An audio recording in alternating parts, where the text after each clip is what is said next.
तेरे लगे रे सत्संग बागे हो बाग, बंदी छोड़ चमन के माड़ी। तेरे लगे रे सत्संग बाग हो बाग, बंदी छोड़ चमन के माड़ी। तेरे लगे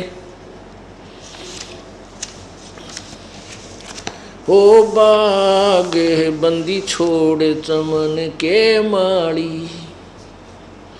सत्संग से सोधी आवे, नहीं जीव 84 में जावे। सत्संग से सोधी आवे, नहीं जीव 84 में जावे। अब मेटो द्वेष और राग हो राग, या उम्र बतेरी जाली। अब मेटो द्वेष और राग हो राग, या उम्र बतेरी जाली।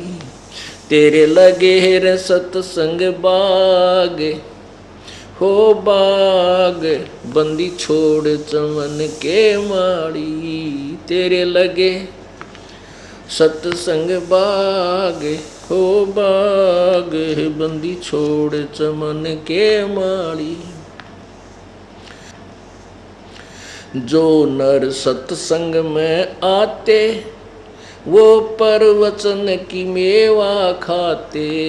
जो नर सत्संग में आते, वो परवचन की मेवा खाते।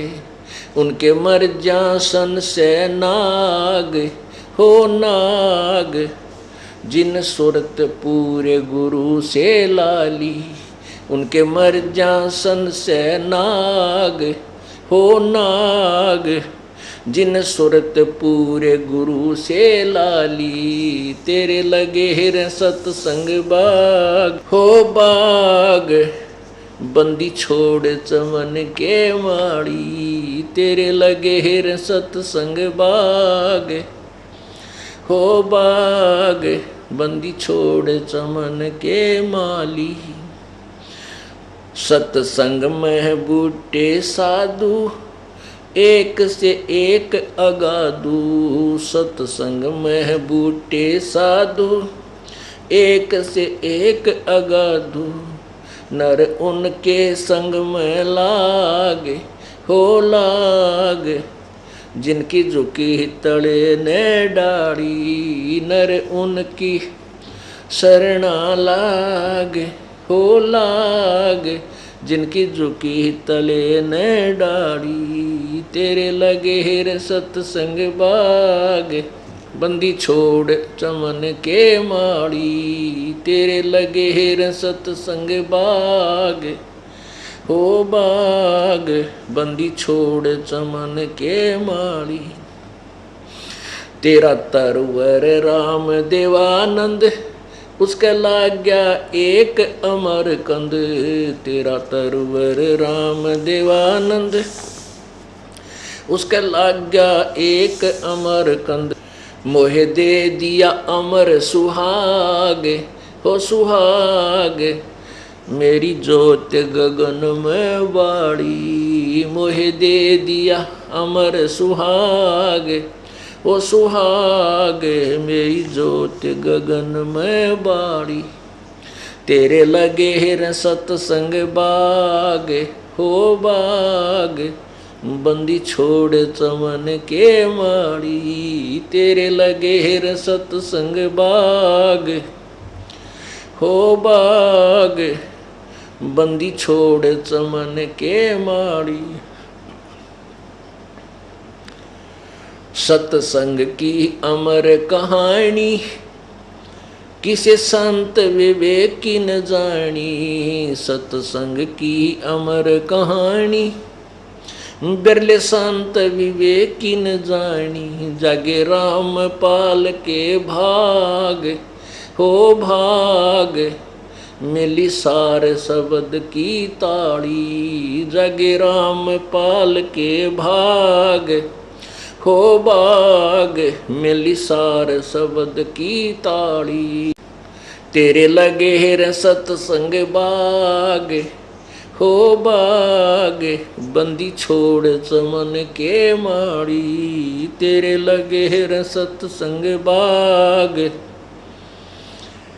हो बाग बंदी छोड़ चमन के माड़ी, सत्संग की अमर कहानी, बिरले संत विवेकी न जानी। सत्संग की अमर कहानी, बिरले संत विवेकी न जानी।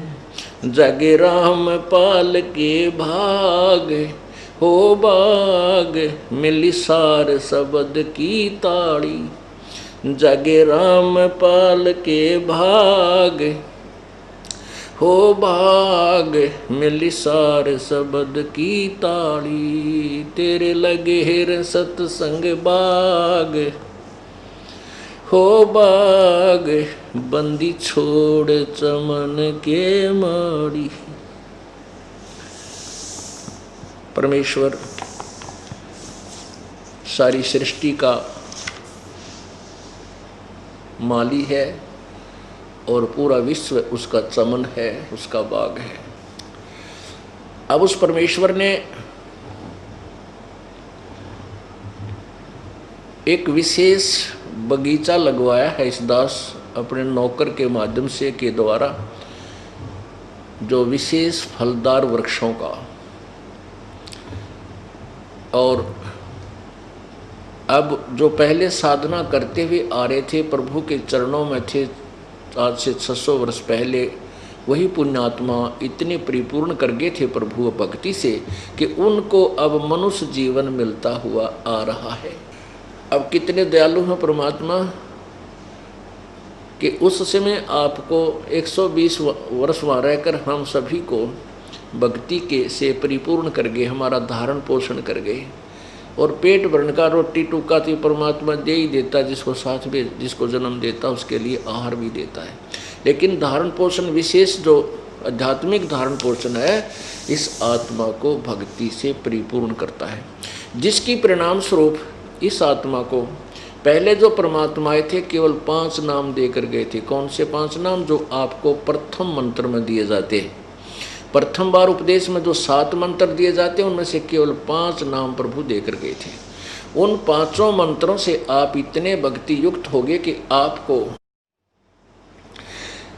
कई कंटिन्यूस मनुष्य जन्म भी मिलते हुए आ रहे हैं। और इस भक्ति काल, ये भक्ति युग शुरू हो गया, भक्ति का समय शुरू हो गया, भक्ति काल बोलते हैं इसको। इसके लिए परमात्मा ने पहले ही कबीर सागर में लिखा है कि धर्मदास तो लाख दुहाई और ये सार शब्द कहीं बार ना जाई, और सार मूल ज्ञान ये तत्व ज्ञान भी की और जिक्र मत करना। कहते हैं ये सार नाम बाहर जो पढ़ी, ये बिचली पीढ़ी हंस नहीं तरही। अब फर्स्ट, अब और लास्ट, और ये मध्य वाली जो है मिड की, तो 3 कलयुग को 3 हिस्सों में बांटा प्रभु ने। तो सबसे पहले कहते हैं हम प्रथम चरण में हम बनारस में आए थे और मगहर से हम सहशरीर चले जाएंगे, ये प्रथम चरण होगा। और बिचला चरण कब होगा? जब पूरा समाज शिक्षित होगा। उस समय मैं आऊँगा 12वें पंथ में, गरीबदास वाले पंथ में हम आएंगे, हम ही 12वें पंथ हम ही चलावें, सभी पंथ मिटा के एक पंथ चलावें। और अब ये बिचली पीढ़ी शुरू होगी। लास्ट की जो पीढ़ी होगी कलयुग के, वो जो व्यक्ति होंगे, पुराणी होंगे, मनुष्य मानव श्रीधारी, वो कर्तगनी हो जाएंगे, पूरे विकारी हो जाएंगे, सब गंदे कर्म किया करेंगे, मांस आहार करा करेंगे। अभी देख लो कितना स्पीड पकड़ा विकारों की तरफ समाज। हिंदू समाज मुसलमान भाइयों को, मुसलमानों को इसलिए बुरा बताता था कि मांस खाते हैं, केवल इसी दृष्टिकोण से वो उनसे हेट करता था, घृणा करता। अब हिंदू समाज में शायद मुसलमानों से भी ज़्यादा मांस खाने वाले व्यक्ति हैं। और सिख समाज में तम्बाकू का भी परहेज था, मांस की तो बहुत दूर की बात है। और सिख समाज के अंदर मांस तो ऐसा हो गया जैसे हलवा पूरी होया करे, अरे थरा गजब हुई हो। उन महापुरुषों का एक भी अनुसरण नहीं रहा जिनके हम अनुयायी कहलाते हैं और गुणगान करते हैं। तो इसी प्रकार ये बिजली गिरती हुई आ रही है। अब ये समाज एक बार मानव समाज में ये स्टॉप लगेगा इन विकारों का, बुराइयों का, माया की दौड़ धूप का। क्योंकि परमात्मा जो धन देगा, परमात्मा जो घर में सुख देगा, वो किसी से नहीं हो सकता। ना 2 नंबर का धंधा करके, ना रिश्वत लेकर, किसी प्रकार भी प्राणी धनी नहीं हो सकता। और मान लीजिए किसी से 2 नंबर करके इधर उधर से पैसे इकट्ठे कर भी लेगा तो पर एक ही चोट लग जाएगी, कोई बच्चा बीमार हो जाएगा, 1-2 लाख रुपया लगवा कर मर भी जाओ, मृत्यु को भी प्राप्त हो जाएगा, यानी डबल मार लगेगी। और वो पाप जो न्यों के न्यों रह जाएंगे, धन तो रहा नहीं, लेकिन वो पाप ज्यों के त्यों रह जाते हैं, जिस कारण से उसने वो धन जोड़ा था, वो पाप फिर उसने गधे कुत्ते सुअर की जूनी में जाकर भोगने पड़ते हैं। तो अब ऐसा निर्मल ज्ञान पूरे विश्व में फैलेगा। ठीक है, कोई 2-4-10% कर्महीन इंसान होंगे, वो तो अलग बात है। जहाँ 90% इंसान ठीक हो जाएंगे, उन 10% की पार पड़े को नहीं, उनकी नहीं बसावेगी, उन्हें सीधा होना पड़ेगा। वो भी सीधे हो जाएंगे, विकार रहित हो जाएंगे, सरमाया करेंगे, लुकते फिरा करेंगे।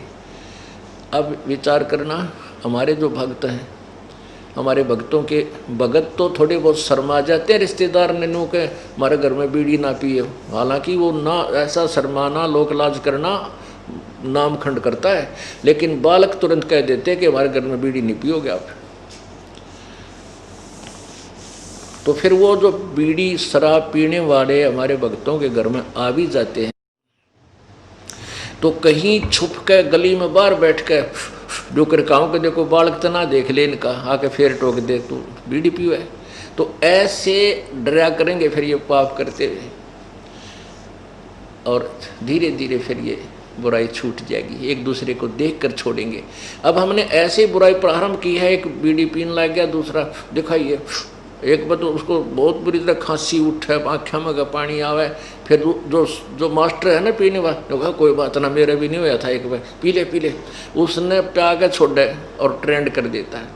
ऐसे ही जब हम बुराई से दूर हो जाएंगे, हमारे संग में, हमारे बच्चों के संग में जो व्यक्ति आओगा, उसको भी नहीं कहेंगे भाई यहाँ बीड़ी मत पिए, मेरे धुआं चढ़ता है, मुझे नुकसान होता है, हमारे घर में हानि हो जाती है, तो फिर वो अब शर्मा कर छोड़ देंगे बुराइयों।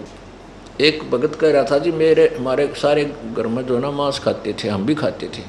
अब ज्ञान हुआ तो मैंने, मेरी माँ ने, बहन भाई सब ने नाम ले लिया, मेरा पिताजी ना मान दे, तो हमने बनाना ही बंद कर दिया। तो वो ढीठ है, बाहर तिल्ला होगा होटल पर बनाया, और वहाँ जो खाने लगेगा ना, जब वो छोटा सा लड़का है मेरा, वो जाके दादा आज तू ये मुर्गे का मांस खाता है, एक दिन मुर्गा तो तू मुर्गा बनेगा, ये मनुष्य बनेगा, तुझे खाएगा। तो 1-2 बार तो उसने धमकाया, फिर वो जब भी वो खाता दिखा, जब वह पहुंचा तो बुढ़ा फिर छुप के बाथरूम में बैठ के खाने लग गया, कुआड़ मूंद के, अरे छोड़ता नहीं, वो बकवाद न्यों की नहीं रखे। तो अंत में उसने त्यागना भी पड़ेगा। इतना एक छोटा सा बालक उसको धिक्कार रहा तो उसको अब शर्म मर जाएगा, और वो बुराई से दूर होना पड़ेगा। एक भक्त कह रहा था जी, मेरा 7-8 वर्ष का लड़का है, तो मेरा पिताजी ओका पिया था। पहले तो वो दादा का ओका घना भरा करता, दादा सराह देता, वाह हमारा बेटा यो सेवा करेगा मेरी, तब पोता है। फिर उसको उसने नाम ले लिया, फिर पता लग गया भी ओका भरने से नाम टूट जाता है। फिर वो दादा की उसकी बिगड़ गई, ये दादा तो इतने लाड करे था, पोता जो है ओका भरे था, बोला रहे तो ओका भर दे, बोला ना दादा, ओका भरनी के ऊपर भी पाप बताया है हमारे गुरुजी ने, तो छोड़ दे नहीं इसने बीमारी ने। बोला अच्छा, तू मेरा दादा पाक गया है, तू मुझे शिक्षा देने वाला हो गया। देखो ये विचार है हमारे बिना ज्ञान के, जबकि दादाजी ने खुद ये शिक्षा देनी चाहिए, बेटा बुराई से दूर रहा करो और ना पियो इस बुराई से, तो आप भी छोड़े और उन बच्चा ने भी दूर रखे, तो ऐसे ही समाज सुधरेगा। उल्टी साइड तो सुधरेगा। अब बुढ़ा नहीं, बालक सीधे करेंगे। अब जो प्रसंग चल रहा है,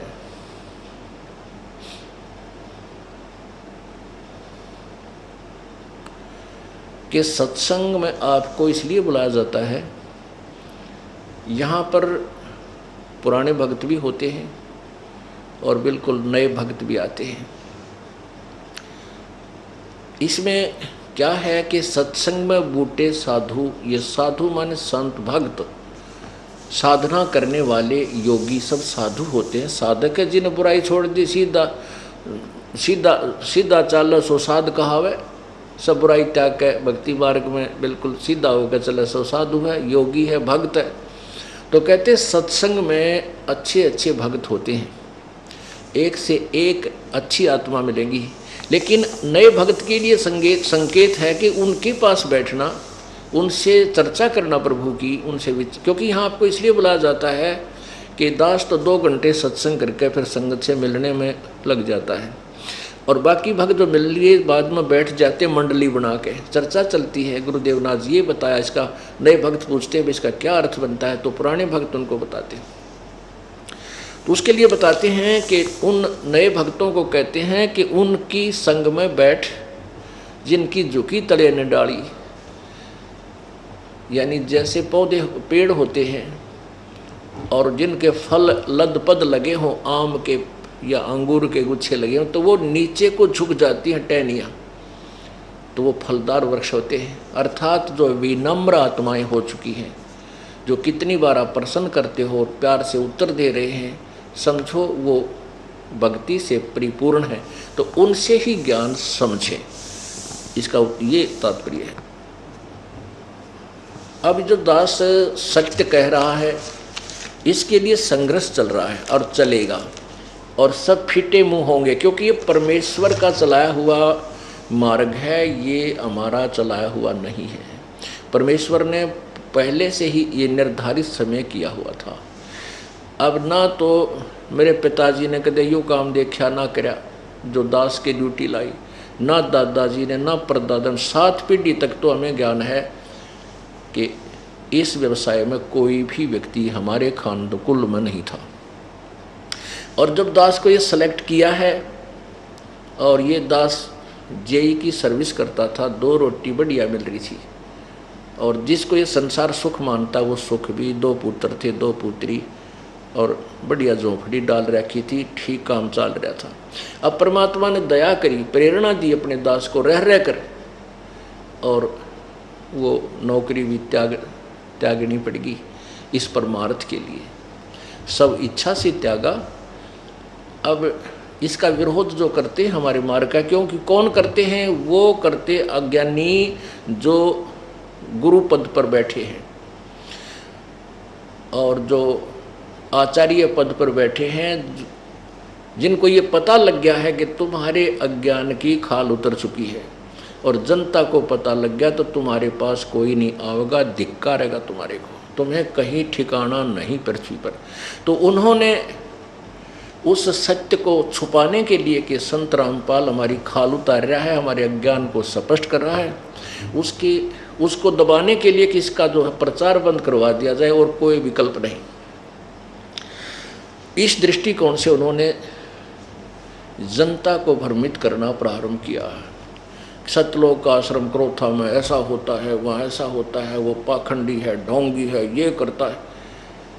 वो ये चाहते थे कि उसको इतना बदनाम कर दे रामपाल को कि वहाँ कोई व्यक्ति जावे कोई ना अपनी बहन बेटियां न जान दे। जनता को भ्रमित किया, फिर राजा को भ्रमित किया, और दोनों जनता और राजा ने मिलकर वो अत्याचार किया। शायद हमने कभी सुना भी नहीं होगा जो हमारे साथ किया, लेकिन कोई बात नहीं, जिसके साथ परमात्मा है उसका कोई कुछ नहीं बिगाड़ सके और ना बिगाड़ सकेगा, नहीं तो फिर भगवान है ही नहीं पृथ्वी पर। उसका परिणाम ये हुआ कि उससे अधिक उमंग के साथ भक्तात्मा जो हमारी सत्य से परिचित थे उमड़ उमड़ कर आ रहे हैं, और ये तत्वज्ञान फुल स्पीड से फैल रहा है, पूरे विश्व में जाएगा, इसको कोई रोक नहीं सकेगा पृथ्वी पर। ये प्रभु का चलाया हुआ, ये दास का या किसी व्यक्ति विशेष का नहीं है। और परमात्मा के मार्ग में जो बाधा करेगा उसके बीच में खड़ा होगा, आंट लगाने की चेष्टा करेगा, वो तो उस अंधे गधे जैसा होगा। एक अंधा गधा था और वो रेलगाड़ी की पटरी के बीच में खड़ा था। रेलगाड़ी आ रही थी। अब उसने देखा गड़गड़ गड़गड़ करती हुई कोई वस्तु आ रही है। अब गधे ने सोचा कि तुझे छेड़छाड़ करेगा, इसका पहले लात मार दूं। अब ट्रेन ने तो वहाँ आना ही था, पर क्योंकि उसका मार्ग था और मार्ग में वो अंधा गधा खड़ा, और वो ने सोचा कि आन देश ने मेरा निकट, इसका लात ठोकूंगा, ये मुझे डिस्टर्ब करने आ रहा है कोई वस्तु। अब जो ही ट्रेन बिल्कुल निकट आई, उस अंधे गधे ने दोनों लात मारी, दोनों पछंडे मारे रेल के इंजन के, वो उठा के पटक दिया, गधा के राखित पड़ा जाकर। तो रेल के मार्ग में अंधा गधा खड़ा कभी रुक सकता है? तो जो परमात्मा के मार्ग में, कबीर परमेश्वर के इस मार्ग में बाधक बनेंगे, वो अंधे गधे समझ लेना। और उनकी वो दुर्गति होगी, आपके सामने दिखा दूंगा, चाहे राजा था चाहे प्रजा, जो भगवान के बारे में और इन भोली भाली आत्मा भक्तों के साथ है अत्याचार किया, 2 साल तक लगभग भगवान का प्रचार बंद करवा दिया। इनके वो दुर्गति होगी, ये समाज देखेगा और याद करेगा। दास बद्दुआ नहीं दे रहा, लेकिन उनके किए हुए कर्मों का प्रतिफल बता रहा हूं, ये होगा। ऐसे बहुत से प्रमाण आ रहे हैं उन गाँवों के जो विशेष बकवाद करा करते। एक घर के 2 बच्चे गए थे वहाँ पर पेट्रोल ले रहे, उसमें बोतल में पेट्रोल बम बना के फेंके थे, दोनों को अदरक मारा पड़ा है, दोनों को ही, 2 भाई थे।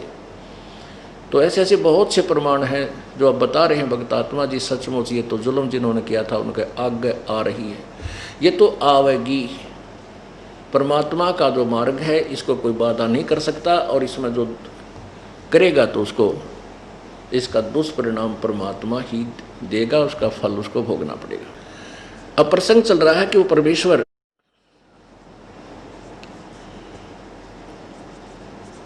जब आते हैं तो अपने तत्व ज्ञान का प्रचार करते हैं और वो बताते हैं कि अंधे की बाँ अंधे ने पकड़ रखी है। अब वो रास्ता कैसे बता सकेंगे? अब परमेश्वर आए, उन्होंने ये सत्य मार्ग बताया और हम दासों की आंख बना दी, मोतियाबिंद का ऑपरेशन कर दिया, और फिर ये एक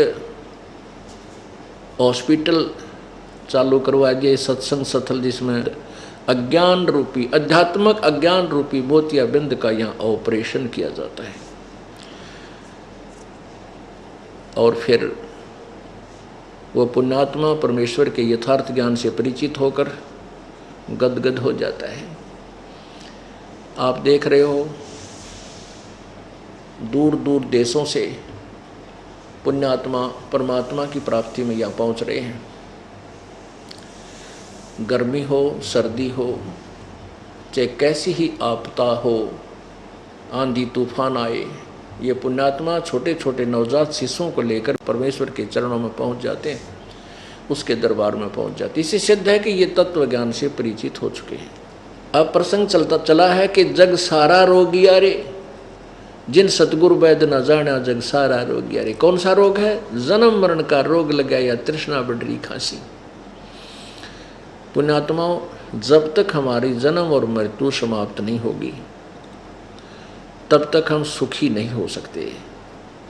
फिर तो ये अरहट जैसा कुआं हो गया। अरहट का कुआं होता था पहले, सिंचाई के का विशेष साधन था किसान के लिए, कि कुआं खोद लिया जाता था और उसके ऊपर एक लकड़ के जो सपोर्ट दे करके एक पुली बांध दी जाती थी, एक पुली डाल दी जाती थी, जिसके ऊपर एक चैन डाली जाती थी गिरारी फिट करके, और उस लोहे की चैन के ऊपर बाल्टियां वेल्ड कर दी जाती थी, फिट कर दी जाती थी। वो बाल्टियां नीचे से भर के आती थी, ऊपर खाली हो जाती थी, नीचे से भरकर आती थी, ऊपर खाली हो जाती थी। अब वर्तमान में भक्तों ने अरहट देखा नहीं, इसलिए एक चित्र बनाया। हमने देखा जब इक्का दुक्का अरहट कहीं क्षेत्रों में, दूर क्षेत्रों में होता था, ये ऐसा होता था अरहट। ये देखिएगा, ये अरहट है, ये ऐसा होता था अरहट।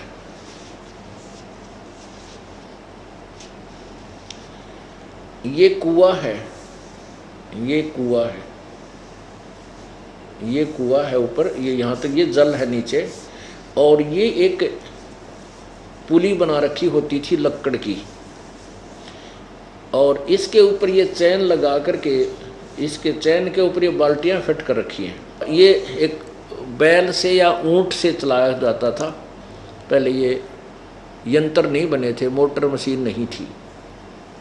जब ये चलता था तो नीचे से बाल्टी पानी से भरकर आती थी यहाँ, और फिर यहाँ आकर ये खाली हो जाती थी। नीचे इसका एक प्लेटफार्म सा बना करके आगे पानी खेत में जाने के लिए निकाला जाता था। तो नीचे से भरकर आते हैं, ऊपर खाली हो जाते हैं, फिर नीचे से भरकर आते हैं, ऊपर खाली हो जाते हैं। ये चक्कर सुबह से लेकर शाम रात तक चलता ही रहता था। नीचे भरा, ऊपर खाली हुई बाल्टी, फिर पटपट करती आई, फिर भर कर गई, फिर खाली हुई। तो यहाँ जन्म मृत्यु का यो रोग हमारे ऐसा लगा हुआ है। ये अरहट का कुआ लोई, यागल बंजा है सब कोई, कीड़ी कुंजर और अवतारा, हर डोर बंधे कई बारा। ये चतुर्भुजी भगवान कहावे, हर हर डोर बंधे सभी आवे, अरहट डोर। ये चतुर्भुजी भगवान, ये चार भुजा के मालिक ब्रह्मा विष्णु महेश, ये भी जन्म मृत्यु के चक्कर में है, इनका भी अरहट के साथ फेरा है। ये भी ऐसे ही अपना जन्म मृत्यु का जो कष्ट उठाते रहते हैं। ये दीर्घ रोग है। पुण्यात्मा, आज तक हमें हमारे सदग्रंथों का ज्ञान भी नहीं प्राप्त हुआ। पवित्र हिंदू धर्म में जन्म होने के कारण हमें जो अज्ञान सुना था, हमने लोक वेद सुना था, दंत कथा सुनी थी, उसमें यही बताया गया था कि ब्रह्मा विष्णु महेश सर्वेश्वर हैं, महेश्वर हैं, और ये कालज्ञ मर्तुज, ये कालज्ञ अविनाशी, इनके कोई माता पिता नहीं, और यही पूरी सृष्टि के रचनहार हैं, सबके यही सुखदाता है। इस तरह के हमें स्टेटमेंट दे रखी थी। और जबकि इन्हीं के इतिहास में, इन्हीं महापुरुषों की जीवनी में, पुराण में ये लिखा हुआ है कि तो नासवान है, इनकी जन्म और मृत्यु होती है। अब देखिएगा, श्री मद्भागवत, श्रीमद् देवी भागवत, श्रीमद् भागवत तो गीता, और ये श्रीमद् देवी पुराण, इसको श्रीमद् देवी भागवत कहते हैं। देखिएगा, ये है श्री देवी पुराण कहो, इसे श्रीमद् देवी भागवत कहो, तो सचित्र मोटा टाइप। संपादक हनुमान प्रसाद पोदार, चमनलाल गोस्वामी। और ये कहाँ से छपी है, प्रकाशक कौन है?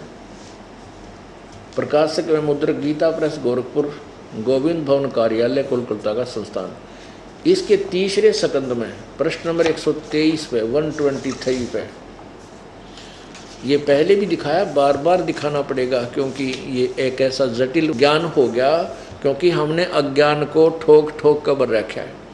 अब उसको निकालने के लिए, उसको उतारने के लिए जो गलत रंग हमारे ऊपर चढ़ गया, रह रह कर रेग मार मारना पड़ता है। रेग मार ऐसे मारते हैं, वो रेग मार ऐसे बार बार सैकड़ों बार मार करके वो रेग मार से वो रंग उतरता है, और फिर नया पेंट किया जाता है। नहीं तो पुराना पेंट नए पेंट ने टक्कर ना दे। यदि ये बार बार ये दास आपको ये रेग मार मार के अर्थात ये ना दिखाऊं, तो दास वाला जो यथार्थ ज्ञान है आपके हृदय में समा नहीं सकता। ये रेग मार लगा जा रहा, देखिए।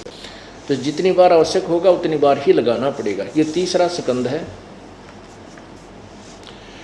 प्रश्न नंबर 123 पे। भगवान विष्णु जी दुर्गा देवी की उपमा कर रहे हैं, प्रशंसा कर रहे हैं, स्तुति कर रहे हैं।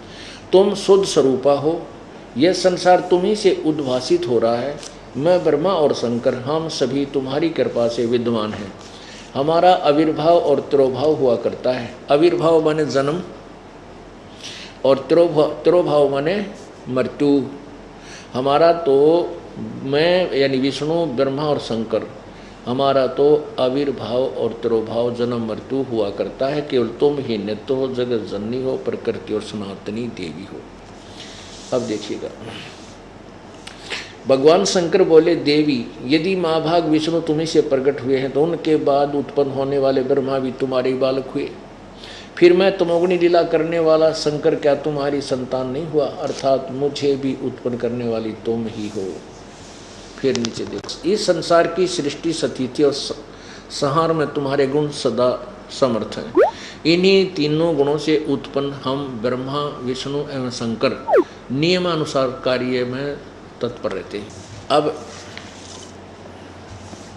इस पवित्र पुराण ने, देवी पुराण ने सारा ही कंसेप्ट क्लियर कर दिया, जिसको हम ब्रह्मा, विष्णु, महेश को अजरो अमर सर्वेश्वर महेश्वर, इनके कोई माता पिता नहीं है, ये सर्वस्वा हैं, ये तो खुद कहते हैं हम तो जन्म मृत्यु होती है। और एक तो ये सिद्ध हुआ कि ये अविनाशी नहीं है, इनकी जन्म और मृत्यु का रोग इनके भी लगा हुआ है। दूसरा ये हुआ कि दुर्गा को प्रकृति भी कहते हैं। तीसरा ये हुआ कि ब्रह्मा, विष्णु, महेश इसके पुत्र हैं। और चौथा ये स्पष्ट हुआ कि रजगुण ब्रह्मा है, सतगुण विष्णु है, तमगुण शिव जी। अब इन्हीं 3-4 जो प्रश्न हमारे दिमाग में घूम रहे थे, इनका समाधान कर दिया पवित्र देवी भागवत पुराण ने। अपनात्मा अगर ये दास सीधा ही कह दे, क्योंकि हमारे भगवान ने तत्व ज्ञान में पहले बता रखा था कि ये चतुर्भुजी भगवान कहावे, हर हट डोरे बंधे सब आवे। हमें तो विश्वास था अपने मालिक की वाणी पर आपको नहीं हो सकता था, क्योंकि जैसा कि आपको कल दिखाया था कि ये दानंद जैसे मैं ऋषि, कथित मैं ऋषि, भगवान के विषय में क्या कहते हैं, वो तो अशिक्षित था, जुलाहा था, शूद्र था, और कई ब्राह्मणों के पास संस्कृत पढ़ने को गया, उन्होंने पढ़ाने से मना कर दिया और ऊट पटांग भाषा बना के एंड बैंड बोलने लग गया। अब बकवाद यानी जो भी उसके जिंदे जी उसने को शब्द बनाए थे या कविता बनाई थी, उसके अनुयायी उसको पढ़कर उसको आगे उसको पढ़ते रहे। अरे तेरा गजब हो, जो गीता पुराण वेद बता रहे हैं वही हमारे भगवान की वाणी, अमृत वाणी, वो पहले ही बता रही है।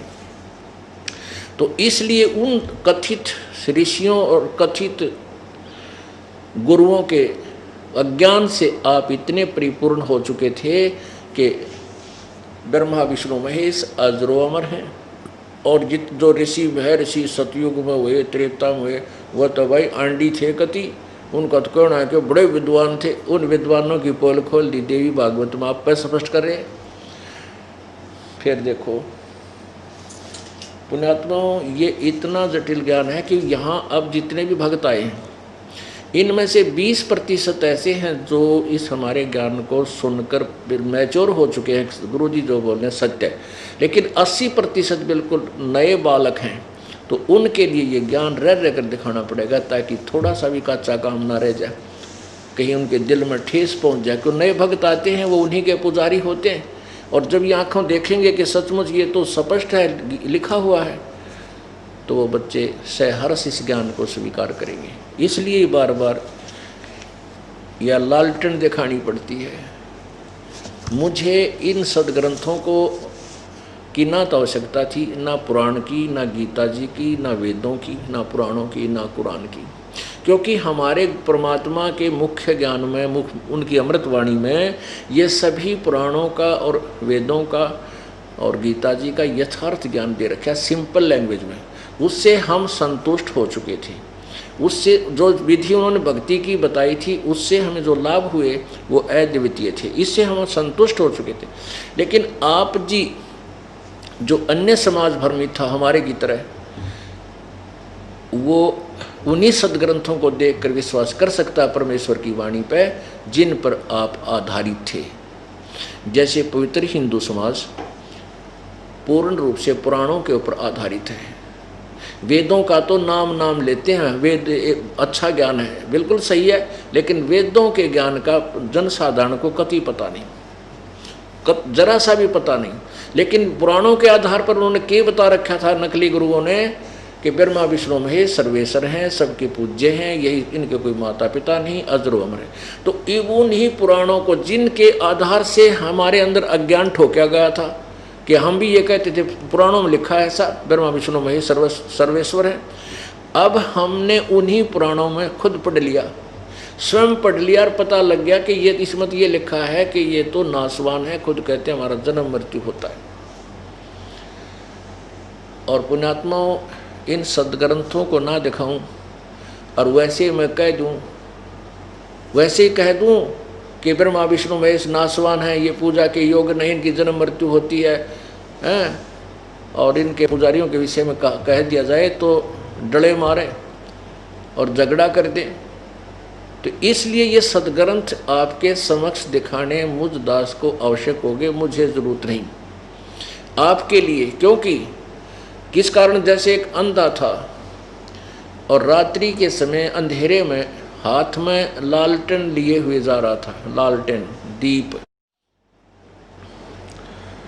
आगे से बच्चे आ रहे थे उछल कूद करते हुए।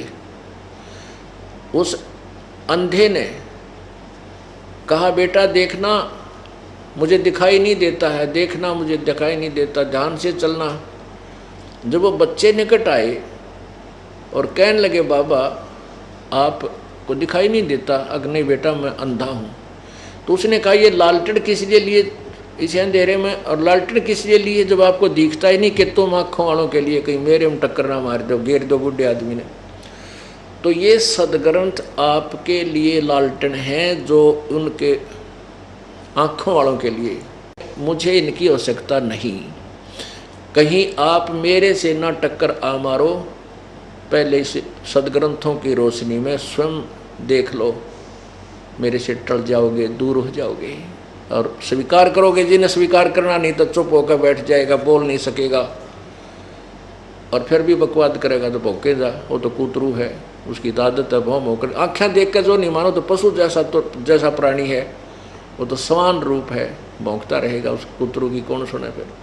तो इस प्रकार सच्चाई देखकर नहीं मानते वो दुष्ट आत्मा होते हैं और सत्य को ग्रहण कर लेते हैं। चाहे हम ठीक, हम सभी दिशा भ्रष्ट थे, अब सदग्रंथों की रोशनी में हमें पता लगा तो हम गलत जा रहे हैं, दिशा हमारी गलत है, अपने घर की तरफ तुरंत टर्न कर जाना चाहिए, समझदारी इसी में है। तो अब क्या पता चला, देवी भागवत महापुराण ने स्पष्ट किया जिनकी जन्म मृत्यु होती है और प्रमाण करते हैं। अब श्री शिव पुराण, संक्षिप्त शिव पुराण स्पष्ट करेगी कि शिव से सदाशिव, सदाशिव ये काल है, ज्योति निरंजन है, क्षर ब्रह्म है, इससे ब्रह्मा और विष्णु का जन्म हुआ, दुर्गा और इससे के संयोग से, और दुर्गा और ये काल जो ब्रह्म ज्योति निरंजन ये सदाशिव भी इसी को कहते हैं, ये ब्रह्मा विष्णु महेश के माता पिता हैं। संक्षिप्त शिव पुराण सचित्र मोटा टाइप, गीता प्रेस गोरखपुर से प्रकाशित। संक्षिप्त शिव पुराण, संपादक हनुमान प्रसाद पोदार। ये कहाँ से छपा है और कौन इसके प्रकाशक हैं? प्रकाशक एवं मुद्रक गीता प्रेस गोरखपुर, गोविंद भवन कार्यालय कोलकाता का संस्थान। अब इसमें देखिएगा या रुद्र संहिता अध्याय नंबर 6, रुद्र संहिता 99 पृष्ठ पे, इधर 97 पृष्ठ पे संक्षिप्त शिव पुराण। अब यहाँ ये 5वां अध्याय समाप्त हुआ रुद्र संहिता का, ये रुद्र संहिता, और ये 6वां प्रारंभ हुआ। ब्रह्मा जी ने कहा, नारद जी ने अपने पिता ब्रह्मा जी से प्रश्न किया था ब्रह्मांडों की जानकारी के लिए। तो ब्रह्मा जी ने कहा, ब्रह्मन देव श्रोमणे, तुम सदा समस्त जगत के उपकार में लगे रहते हो, तुमने लोगों के हित की कामना से बहुत उत्तम बात पूछी है। जिसमें समस्त चराचर जगत नष्ट हो गया था, सर्वत्र केवल अंधकार ही अंधकार था, न सूर्य दिखाई देते थे न चंद्रमा, अन्य ग्रहों और नक्षत्रों का भी पता नहीं था, न दिन होता था न रात, अग्नि पृथ्वी वायु और जल की भी सत्ता नहीं थी। उस समय तत्सद्ब्रह्म, तत् वह अविनाशी परमात्मा, तत्सद्ब्रह्म, इस श्रुति से जो सत सुना जाता है एकमात्र वही शेष था। आगे देखो,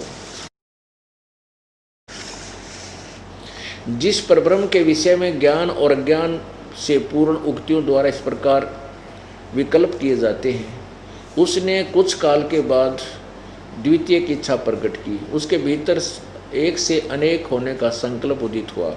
तब उस निराकार परमात्मा ने अपनी लीला शक्ति से अपने लिए मूर्ति की कल्पना की।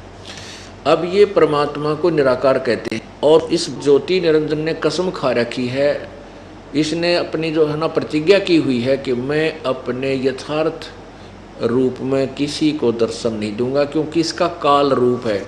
जो गीता जी अध्याय नंबर 11 के श्लोक 32 में कहा कि अर्जुन ये मेरा यथार्थ काल रूप है और मैं काल हूँ, सबको खाने के लिए आया हूँ, अपरिवर्त हुआ हूँ।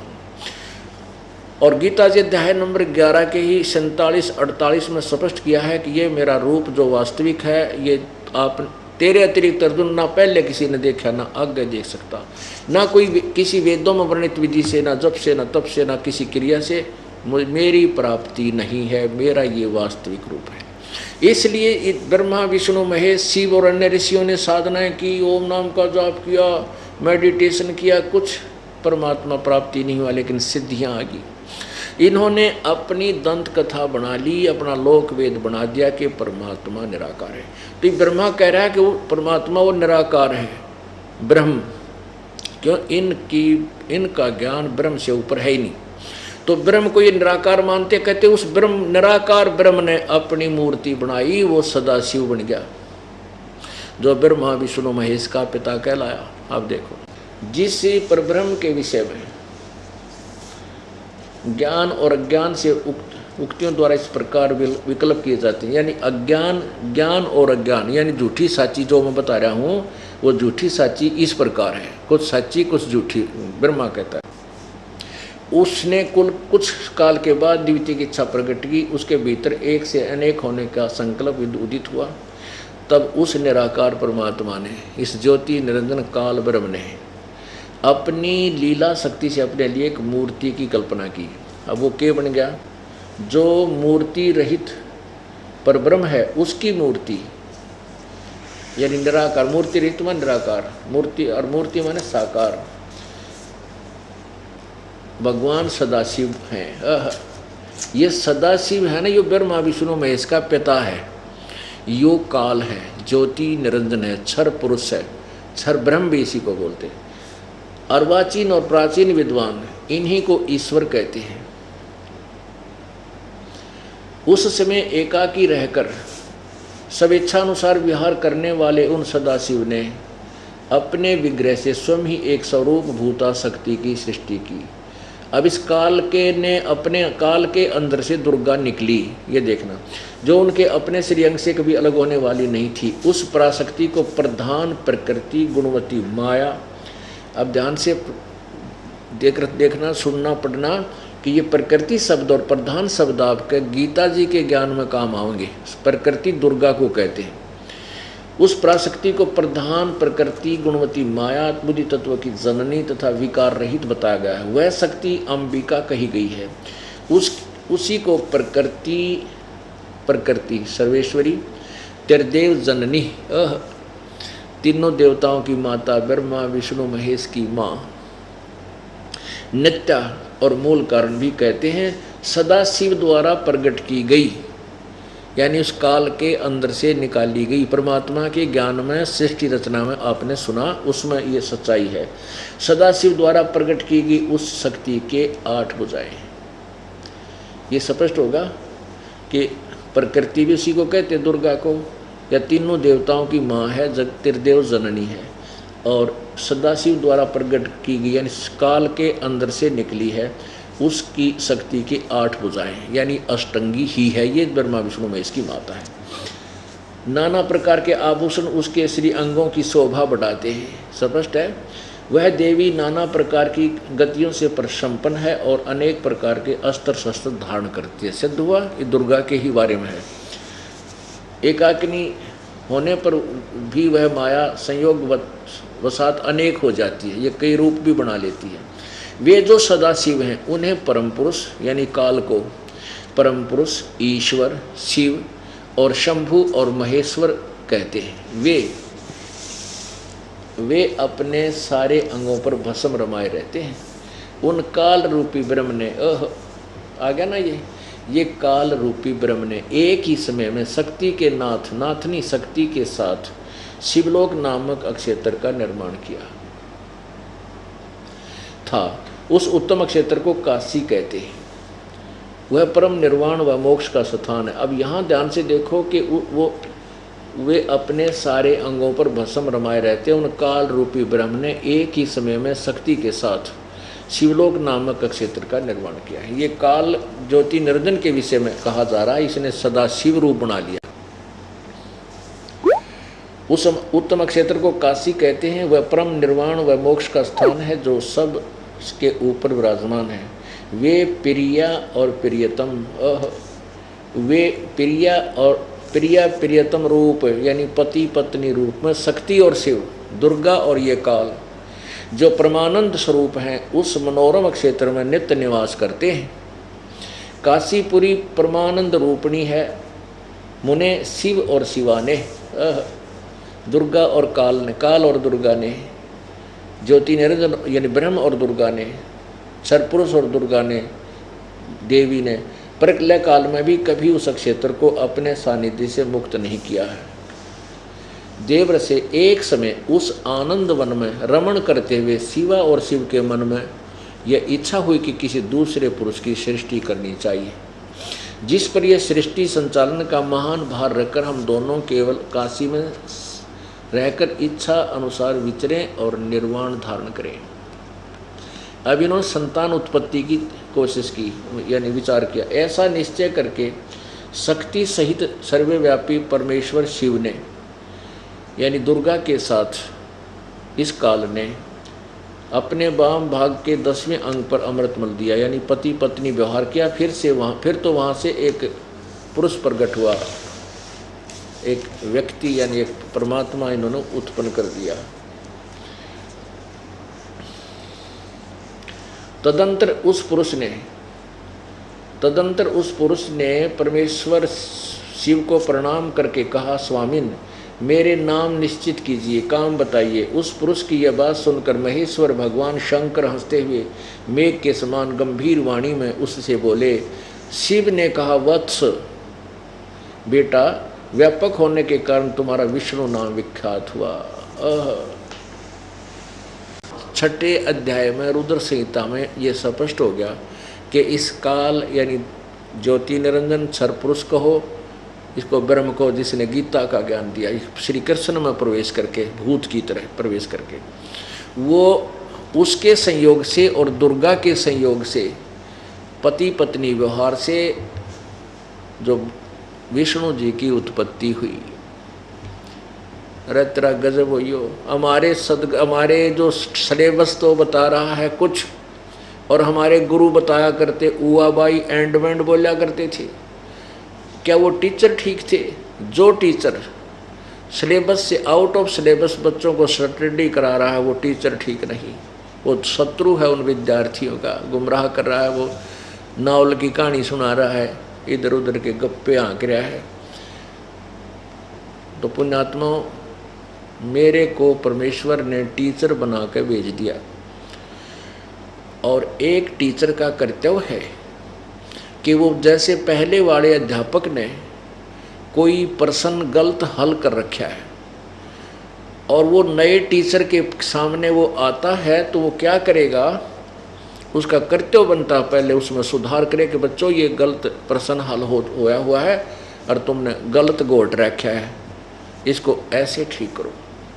अब वो बच्चे जाते हैं उस टीचर के पास जो दूसरी कक्षा में है कि ये आपका किया हुआ प्रश्न उस टीचर ने नए ने गलत बता दिया, तो वो फिर अपनी बेइज्जती महसूस करता है, तेरी तो पोल पाटेगी।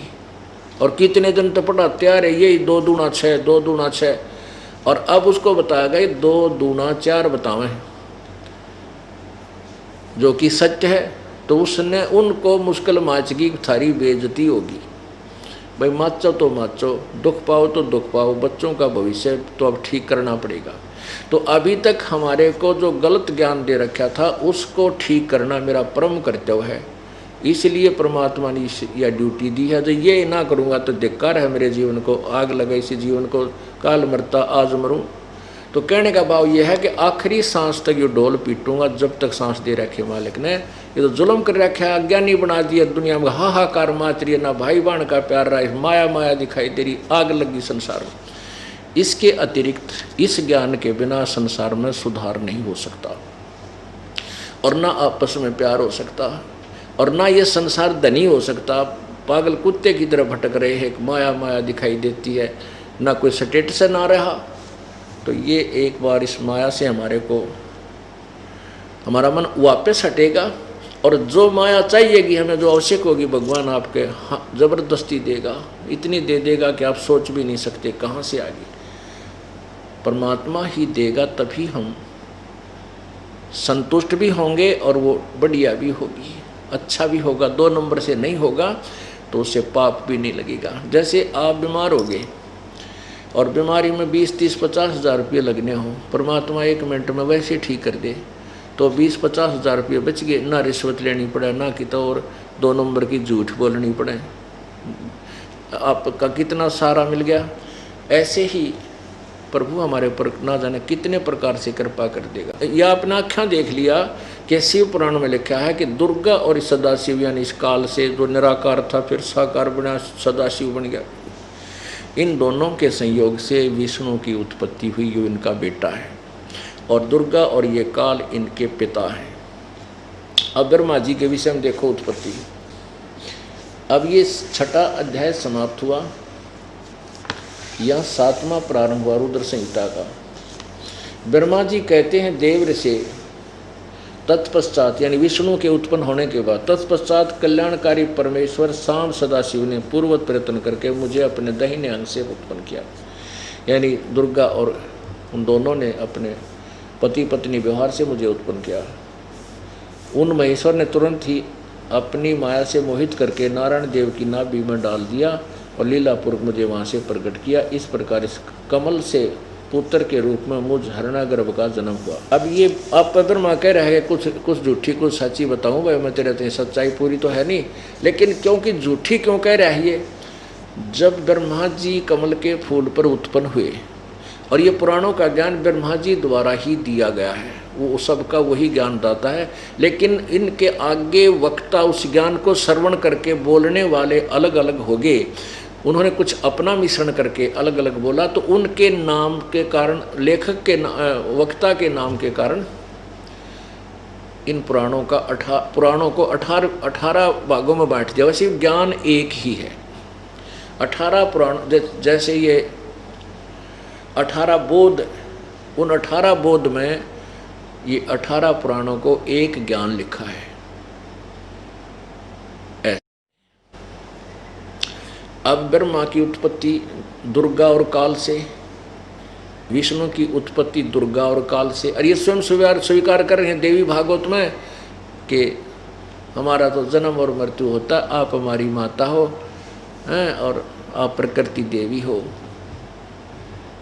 अब ये सिद्ध हुआ कि ब्रह्मा विष्णु महेश का जन्म मृत्यु होता। अब महेश की और गड़बड़ी रहेगी कि यो, अब यहाँ इसमें क्या चक्कर है। वैसे देवी पुराण में तो शंकर जी ने स्पष्ट कर रखा है कि मैं भी आप ही की संतान हूँ, आप ही से मेरा जन्म हुआ। यहाँ भी अनुवादकर्ता ने गड़बड़ कर रखी है संस्कृत से हिंदी में। अब इसने अनुवादकर्ता ने वो कुछ गोलमोल कर दिया कि शिव से शिव की उत्पत्ति कैसे लिखूँ, तो यहाँ उसने छोड़ दिया, लेकिन आगे ये स्पष्ट कर दिए 4 इसी के 9वें अध्याय में।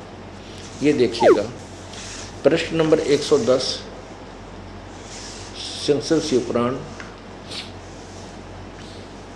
ये 9वां अध्याय यहाँ समाप्त होता है। इसके ऊपर देखो, इस प्रकार ब्रह्मा विष्णु और रुद्र इन तीनों देवताओं में गुण हैं, परंतु शिव गुणातीत माने गए। अब इस प्रकार ब्रह्मा विष्णु और रुद्र, यानी ब्रह्मा विष्णु और शिव, ये शंकर, इन तीनों में तो देवताओं में गुण है, रजगुण ब्रह्मा, सतगुण विष्णु, तमगुण शिव जी। लेकिन ये शिव गुणातीत माने गए। काल जो है ये इनसे न्यारा है। जो गीता जी के 7वें अध्याय के 12वें श्लोक में कहता है कि इन तीनों गुणों के सतगुण रजगुण से उत्पन्न होने वाले जो भाव हैं ये सब मुझसे ही उत्पन्न होने वाले जान, लेकिन मैं इनमें नहीं और ये मुझ में नहीं, मैं इनसे न्यारा हूँ। यहाँ भी यही लिखा है कि वो इनसे अलग रहते। तो हो गए 4। ये इनका तीनों का पिता है और दुर्गा इनकी माता।